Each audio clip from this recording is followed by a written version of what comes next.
Hi, Danny from the Joshua Tree. Thanks for joining us online. This Sunday at church, we're going to be having a baptism of a young girl. And as we think about children, as we think about parenting, we think about what it means to raise someone in a healthy way, discipline is one of those key aspects. And perhaps in generations gone by, there's been a very strict discipline. Children were to be seen but not heard. They were to obey their parents. They were to follow the norms of society. And so in many ways, the phrase of it takes a village to raise a child, when the society was less mobile and that there were more people invested in an individual, there were very clear guidelines for children growing up as to what was right and wrong. And now perhaps there's been a major transition over the last generation or two, where there's a more hands-off approach, where there's more empowerment to the kids. Perhaps in many aspects it seems like kids are ruling the roost. And so as we think about how kids grow and what it means for them to flourish as humans, the relationship of order, discipline, consequences for actions, and the way that mistakes and wrongs are addressed by those around them is really important. And so we're continuing listening to Jesus' Sermon on the Mount, and the sort of sermon message coincides something with this focus on children and what it means for them to grow and to flourish. As we hear from Jesus in Matthew chapter 5 verse 7, our passage for this week: "Blessed are the merciful, for they will be shown mercy." Now again, this is the fifth of the Beatitudes. It follows on from Jesus saying, "Blessed are those who are poor in spirit, blessed are those who mourn, blessed are those who are meek, and blessed are those who thirst and hunger for righteousness."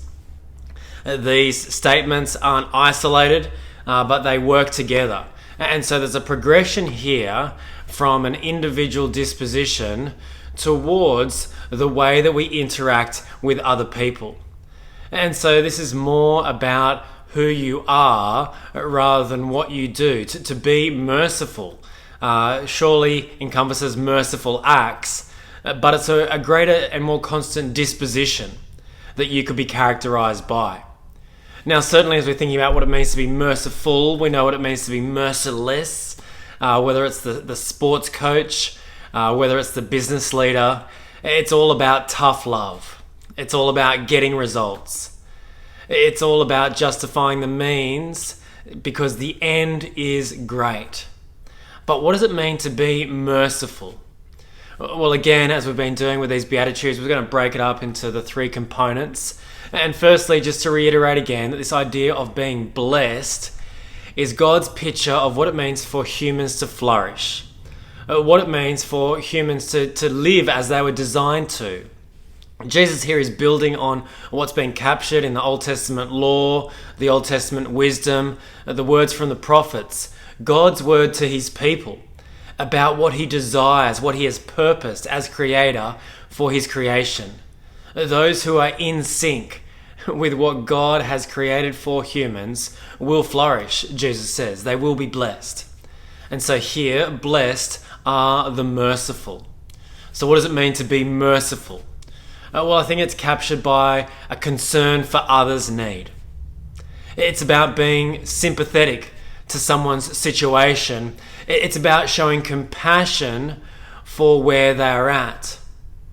Now, the thing with mercy is that it really assumes that there's been a wrong, whether it's a wrong committed by an individual or whether it's the consequences of a wrong that someone has experienced.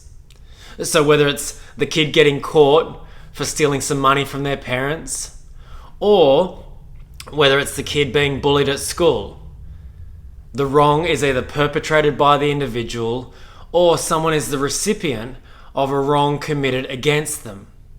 And so to be merciful is to have a generous attitude to both people, perhaps those who have committed the wrong and those who are experiencing the consequences of wrong.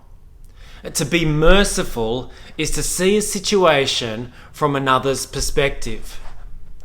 And so I guess if we sort of think of it in the family environment, to be merciless is to just sort of, almost delight in someone's misfortune. You've made your bed, so now you lie in it.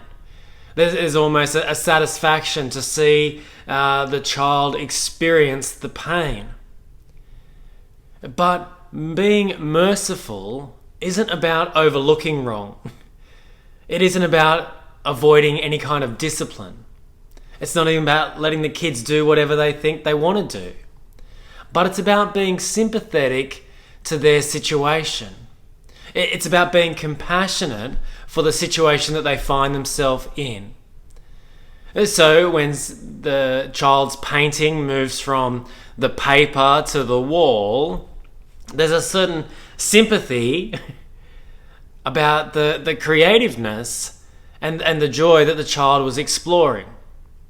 But there's also consequences for the way that they've stepped outside of the boundaries.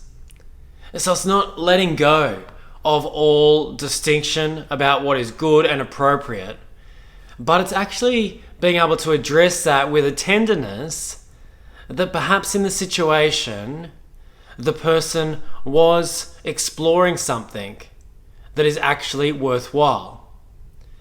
So to be merciful is to show sympathy for someone's circumstances, to show compassion for those who are distressed, most often when they've been wronged by another. Now the important thing here again is it's not absolving wrongs that people have committed. For the child who's painted on the wall, they need to feel consequences. They need to try and restore what's been broken. For the child who's having to face the music at school for not doing their homework, it's not about rescuing them and ringing up the teacher and making an excuse, or just trying to fix everything for the child. But it's about willing to absorb some of the pain. So maybe it's not just leaving the kid to clean up the wall by themselves, but cleaning it with them. Maybe it's when they break something as a teenager that you share in the cost of repairing it. You don't pay for it all yourself, but you don't even just sort of say that they have to pay for it all themselves. Or perhaps it's just being able to be a comforting shoulder when the tears are flowing from a relationship breakup. And now, as we're sort of talking about what it means to be merciful, and as we're sort of exploring what that looks like in a household environment, particularly because we've got this baptism this Sunday, it can be tempting to think, oh yeah, I'm the merciful one. But we got to realize that being merciful isn't sort of a temperament that you might be disposed to. It's actually a character that anyone can embody. You see, being merciful isn't about being the easygoing one, as opposed to the strict one. It's not about the person who's just willing to let things slide. Being merciful is a character. It's willing to be compassionate for someone's situation. It's a focus on being sympathetic to someone's needs. Now, for many people who struggle with the idea of even being merciful, perhaps it's because there's a great pain that has led to your hard edge. Perhaps you didn't get any support in your younger years. Perhaps all your life you have had to do it alone, that you never got a step up, you never got a handout. But to be merciful is a character disposition that Jesus says is in line with God's intention. Now, to be merciful in all situations we find ourselves is quite countercultural, and it's counterintuitive, isn't it? But Jesus says those who are not only to prepared to endure the afflictions of others, but to share in them, are those who will be blessed, those who will flourish as individuals. And blessed are the merciful, Jesus says, for they will be shown mercy.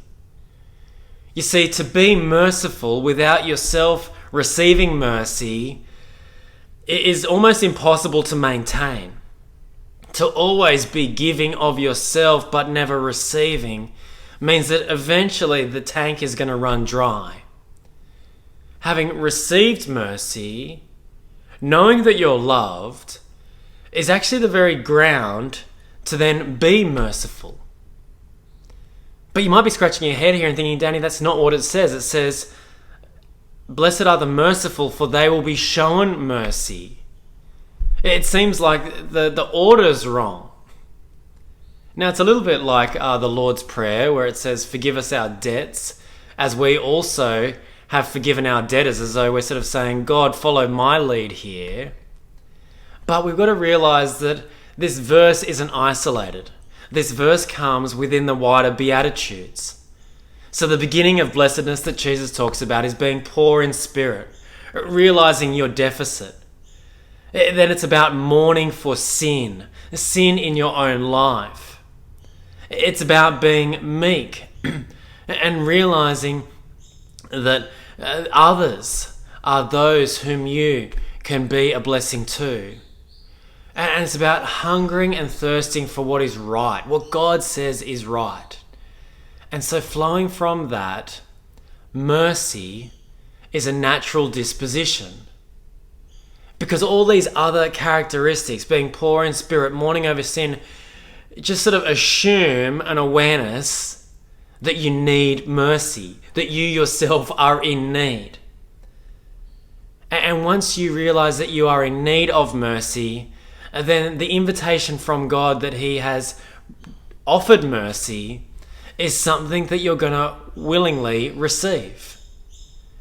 And so Jesus is speaking about those who are merciful because they have received mercy.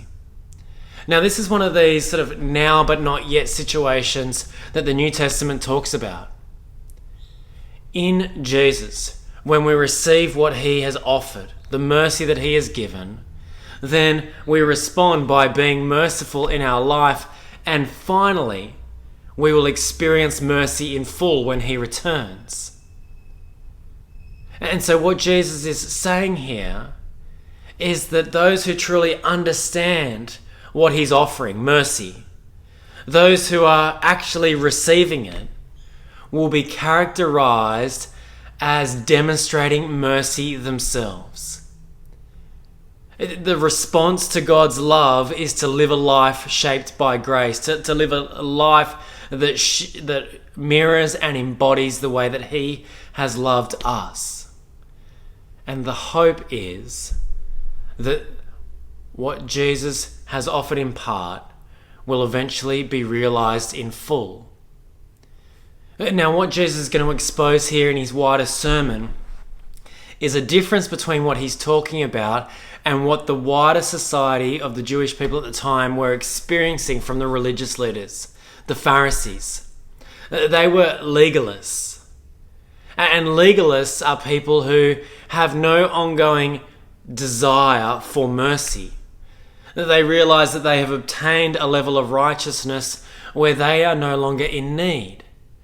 And so Jesus is going to expose the Pharisees, the religious leaders, as being merciless individuals, the actual opposite of the very picture that He's giving in this beatitude. Just a few chapters later in Matthew's Gospel, we see the meeting of Jesus with Matthew the tax collector. And this tax collector is invited to come and follow Jesus. And eventually he does. And so when the Pharisees saw Jesus eating with this man, He asked His disciples, "Why does your teacher eat with tax collectors and sinners?" And on hearing this, Jesus says, it's not the healthy who need a doctor, but the sick. Go and learn what this means. I desire mercy, not sacrifice. For I have not come to call the righteous, but sinners. You see, the religious leaders are comfortable with their level of righteousness. They see themselves as being healthy individuals. But Jesus is exposing them as being sick, and He's calling them to recognize their need for help, their need for a doctor, their need to receive what He's offering. Jesus is going to offer Himself as a sacrifice. Therefore, He doesn't require sacrifice from anyone else. He requires mercy as a response because it shows that you have received the mercy that he is offering. And so let's just stop and think how God has shown his mercy. Well, it's that he gives what we don't deserve. We deserve punishment for our actions. We deserve to remain alienated from God because our heart rejects him. We love ourselves. We often ignore his will, and that we are wandering souls. But Jesus, in coming to the world, is giving us what we didn't deserve: proximity to God. Jesus is God with us. And as he comes to dwell with his people, he's on a mission to save us, to restore what's broken, the relationship with God. And he comes with this countercultural way of living, where he comes not to look over people, but to serve. He washes his disciples' feet. He heals those who are distressed by disease. He teaches the disciples about a world, a kingdom that is beyond this. And he ultimately offers his life as a substitute. And that is the gift that is available. God's mercy, his compassion, his sympathy towards mankind is the giving of himself, the dying of himself, the offer for forgiveness to be secured through the person and work of Jesus. So what Jesus is saying here is that to be truly merciful is to be someone who has tasted God's mercy, to have received that mercy for ourselves, and to know that we have a continual need for that mercy, to deal with our unrighteousness, to deal with the wrongs that we commit against God and others, to comfort us in those times when we are devastated by the sin of others. And that's what sustains us. Knowing and receiving God's mercy sustains us to be merciful. And ultimately, we look forward to the day when the fullness of God's mercy will be realized in our life. And so having received God's mercy and being merciful in response, we realize that the paradigm for life isn't that we just sort of are compassionate towards those who might be able to give something in return. Life isn't about you scratch my back and I'll scratch yours. It's not a trading system. It's not an accrual of points that I do some good stuff for you so you do some good stuff for me. It's not about being merciful with a superiority outlook. It's not that you sort of look down on people or that you've got your own agenda, that you're merciful to people so that you can build your own reputation or cause, or even just to make yourself feel better. And it's not that we even just approach people and offer mercy because they deserve it. Look, we know that there's great inequality in this world, that there are many people's situation who by no fault of their own are just in a really horrible spot. But the motivation for us to show them mercy is not just a deep sympathy and a sorrow for them, but it's a realization that we too are in great need. And it might not be as obvious as this person, but we need to move towards these people who are in great need. We need to allow them to remain in our life rather than shut them out, because it reminds us of our spiritual need and God's great gift of himself, his mercy, that will ultimately be realized and will ultimately bring comfort and compassion to even the most hurt. So Jesus says, "Blessed are the merciful, for they will be shown mercy." Being merciful reminds us of our need for mercy. God has been merciful. He will ultimately complete